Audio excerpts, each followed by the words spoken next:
Hi, welcome to Chat with Sunlight. Like Sunlight's curriculum offerings, we will explore homeschooling through the lens of a literature-based, Christ-centered education. Join us for everything you might be interested in for organizing your homeschool, connecting with others, and details on literature-based learning, and maybe a few sneak peeks. Hello and welcome to today's first Ask Me Anything session with Sunlight.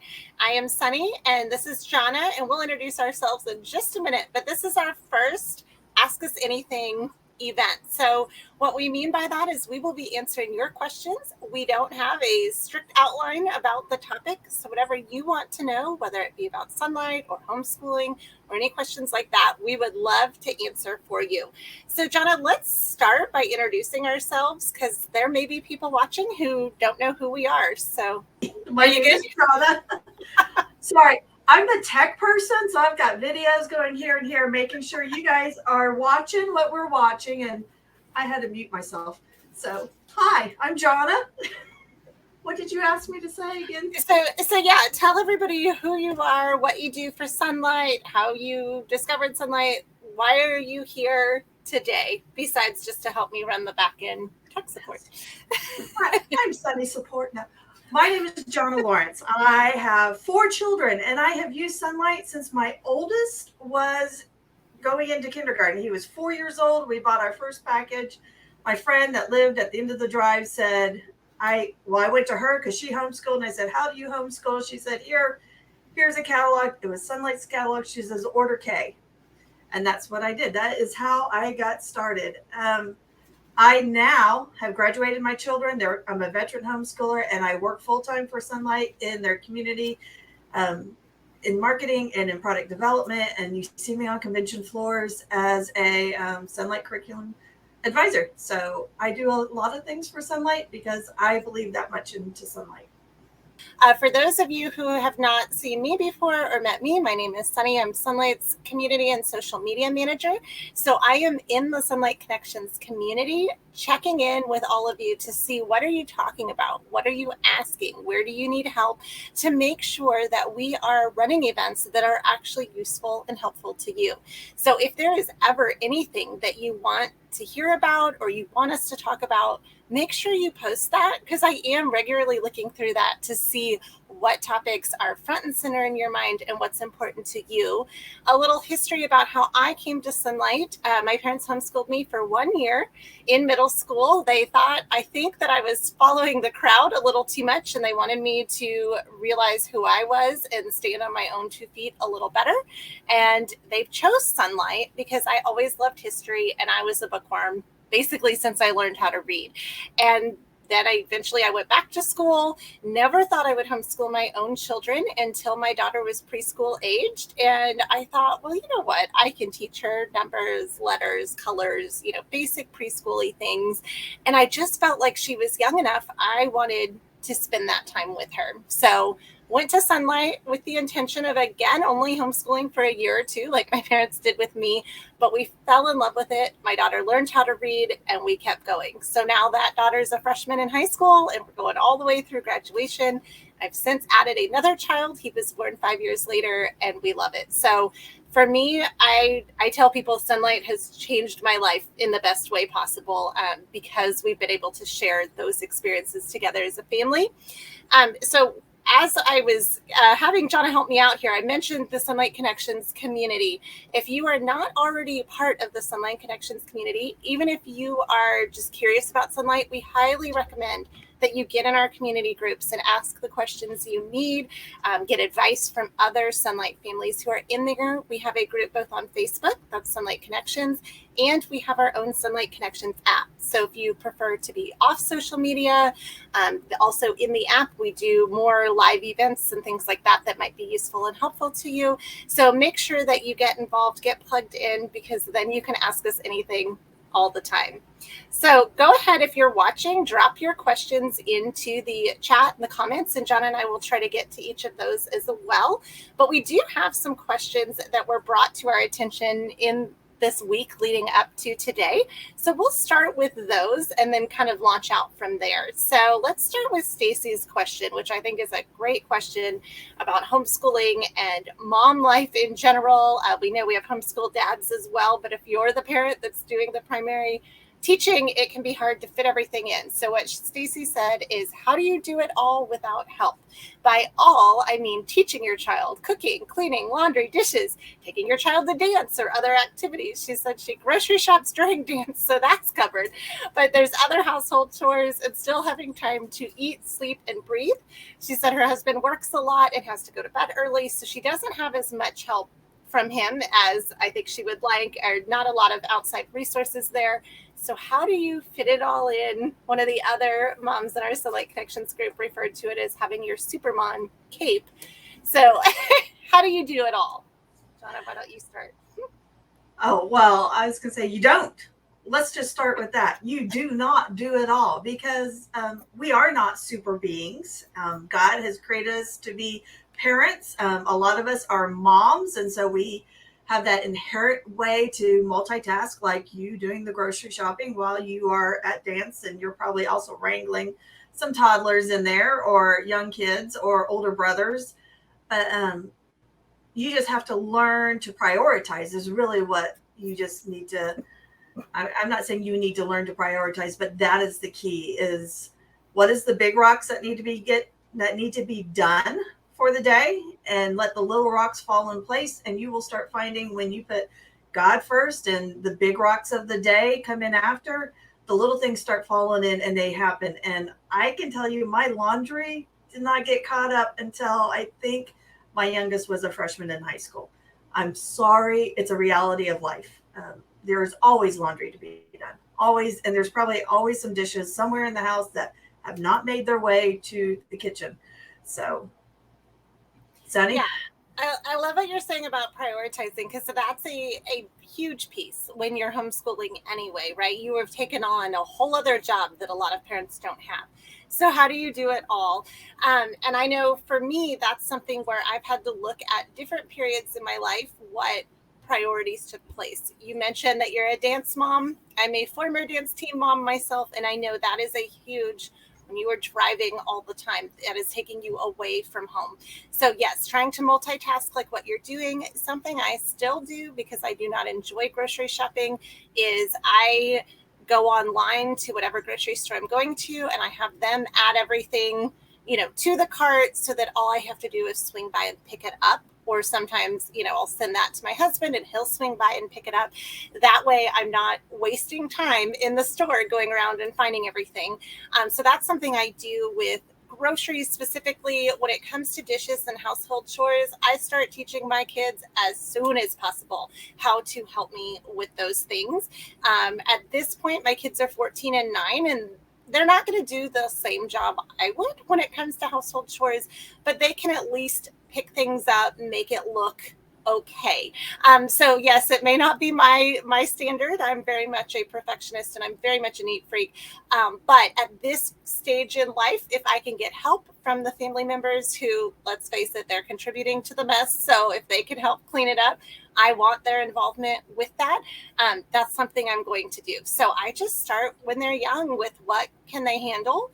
And I have them come alongside me if I'm doing dishes, if I'm doing laundry. What, you want to come watch mommy do this? You want to come help mommy do this?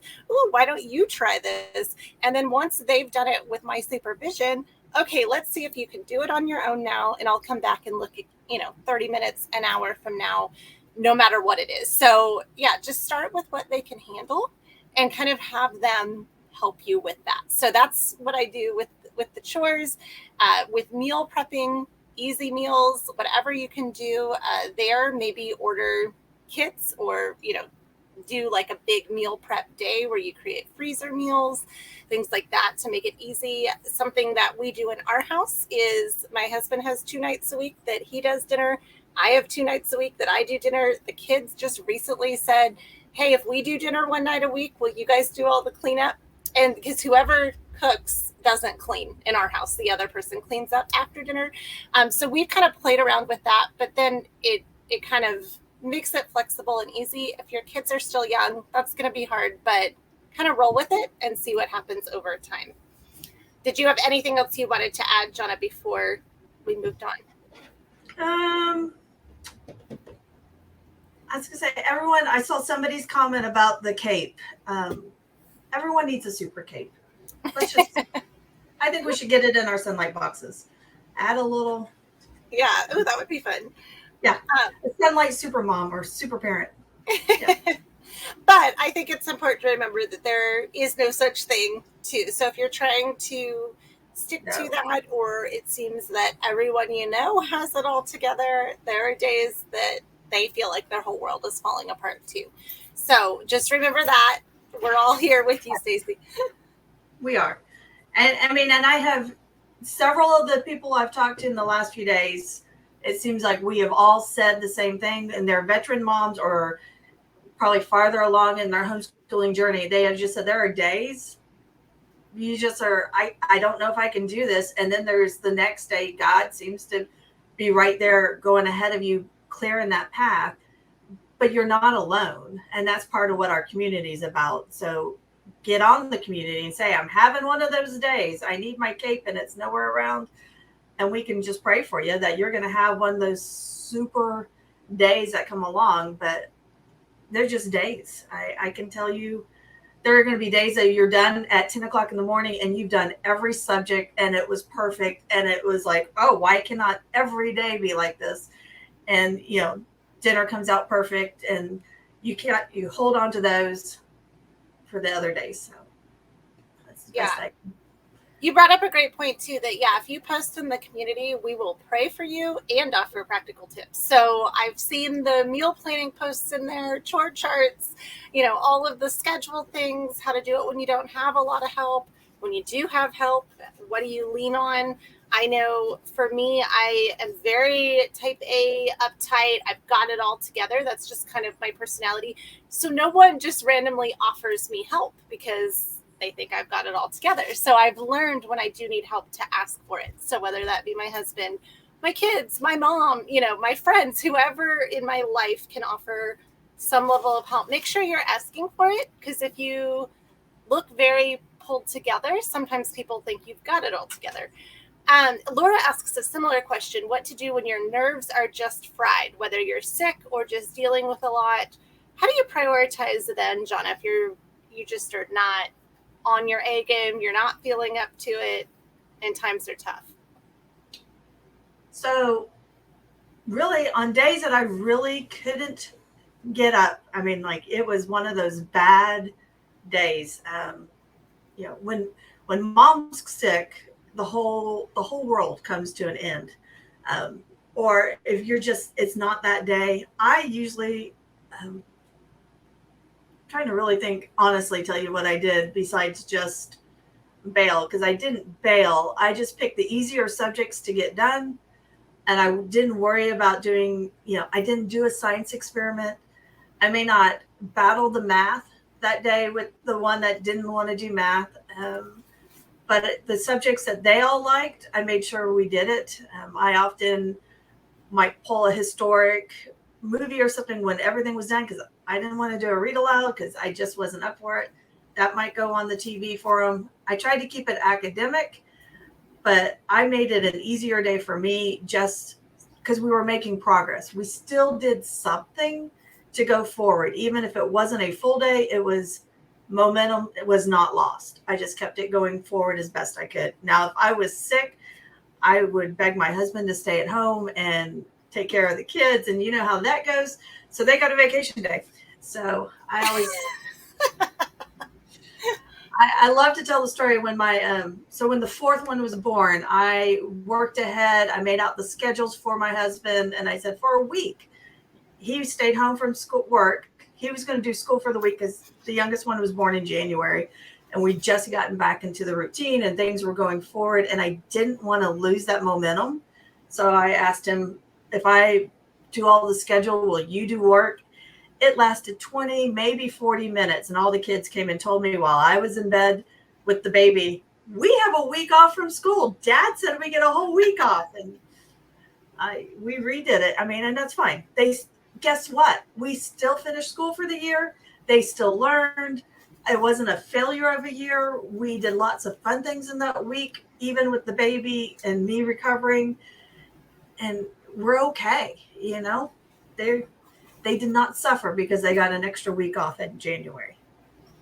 Well, and that's a great point too. Sometimes, like with a baby, that it's coming. So when you're still feeling good, which again, with pregnancy, that you may or may not be, if you're able to do extra so that you can feel more relaxed about taking that time off. But I love what you said there, Johna, that in the end, it worked out, right? That it didn't ruin their school year. Taking a week off when you need to, sometimes that's what you have to do.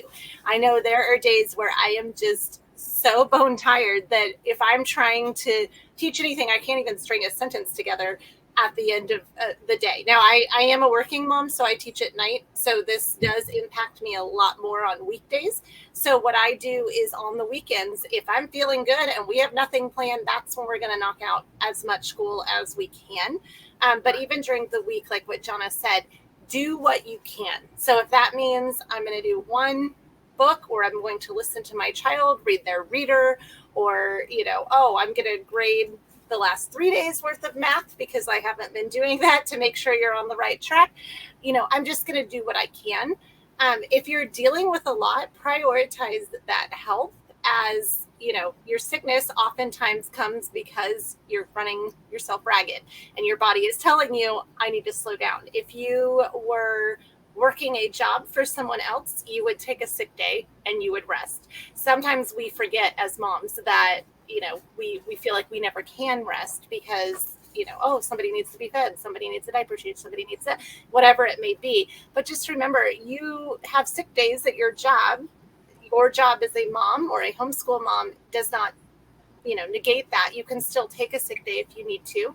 If your child is sick, same thing. I have a tendency to see, or do they feel up to listening to a story? Do I feel up to reading this story? Like what Johna said, whatever you can do it. But if you can't do anything, don't feel guilty about that. You have the entire year to get school done. And you, as the homeschool parent, get to determine what the standard is. So if you've had a really bad year, maybe a long health crisis or a death in the family, that's fine too. Things happen, and sometimes you have to plan around life, and that's okay. So Emily over in our app is asking, if you do that because of illness, how do you regain the subjects? Just like you're talking about, once people are starting to feel better. And you might have to just do it slow, regaining all those subjects and build it back. Just think of it as that boulder. You're going to roll a little bit at a time, and once it gets going, it goes faster. But I think you'll be fine, Emily. Illness is not an easy thing to come over. I always think about in the old days, they had a cold. They went to bed for 6 weeks. I don't know any of us that can go to bed for 6 weeks because we have a common cold. But I'm thinking if they could do 6 weeks off, I can do a few days off and we'll be okay. Yeah. And if it takes you a couple of weeks to get back on track, that's fine too. I know for me, when I first started homeschooling with Sunlight, if I had a really good Monday through Wednesday, for example, and then we were sick on Thursday, Friday, I felt like, oh my gosh, I'm going to ruin the whole next week if I can't start on Monday. Well, I have since realized and learned I'm just going to pick up where I left off. If I can do a whole, whatever that Thursday was on Monday, cool. If I can't, I'm going to do what I can and gradually build up to it. But you're really not behind because there's 52 weeks in a year, 36 in a Sunlight Instructor's Guide. So if you start if you end your year a week later than you thought you were going to, it might be frustrating if you're like, oh, I really wanted to be done. But in the end, it really does not matter as far as like their academic performance and preparation for life and all of that. So yeah, just do what you can do. And like I said, I do school on the weekends. So don't feel like you're locked into Monday through Friday. If, Thursday, Friday, people were sick, but by Saturday afternoon, they're feeling better, make up stuff on the weekend. I mean, I literally, if I have a good hour, I don't care what day it is. I don't care what time it is. If I'm in a good mood, the kids are in a good mood, I just grab my IG and say, oh, what can we squeeze in right here?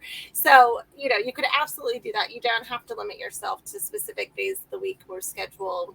And if you do have dad at home, loop him in where you can as well, whether it be science experiments, reading to the kids, helping them with something, anything. My husband loves to help with math just because that's a subject that he enjoys. So whatever, support and resources you have, that can be helpful as well.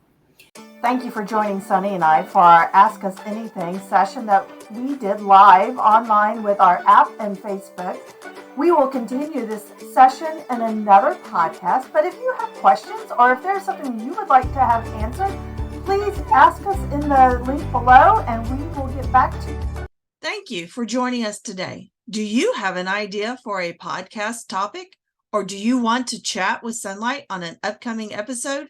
Email us at connections@sunlight.com.